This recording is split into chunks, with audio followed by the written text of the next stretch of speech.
When our founding fathers wrote the Constitution, I'm absolutely convinced that they intended our elected officials to be representative of us. We seem to have gotten into the mindset that what we need in Washington is a group of professional politicians, people whom we hire to go represent us year in and year out. When Congress's approval rating was at about 19%, we re-elected about 90% of our congressmen.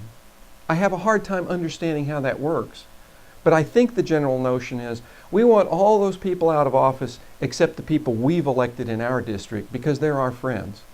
And I think no matter whom we leave up in Washington, if we leave them there long enough, they become different people. They begin to think like politicians. I don't want to go to Washington and stay. I had a very successful career in the military. I'm very proud of that career. I'm not looking for another career. I don't want to go to Washington for more than 4 or 6 years, and then it's someone else's turn. The fundamental premise of representative government is important because when we put people up in Washington who deal with the problems that we face as citizens, I think they're more representative of us. Now, some would argue if the Founding Fathers wanted terms to be limited, why didn't they limit the terms in the Constitution? And I'll offer this as an argument for why they didn't do it. They saw it as jury duty. They saw it as someone being called to duty for a few months. And men would leave their businesses and their farms and travel to Washington and represent people for a few months and come back and get right back to work. But now these people are professionals. They go to Washington in one office and stay and stay and stay, and then they come home.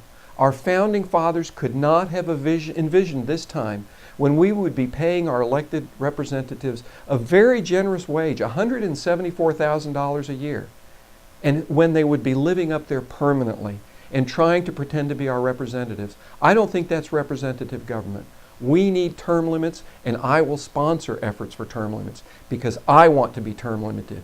I think the Washington, D.C. environment has two qualities. I think it's intoxicating. I think elected officials get up there and they see themselves as very important people. And after a very short time in office, they see themselves as probably a little bit too important. And then the other quality I think Washington, D.C. has is I think it's corrosive. You could put the finest person up there, and I think over time the pressures and the realities of how this so-called political system works would start to corrode at the very values that they represent. That's why I am very much in favor of term limits.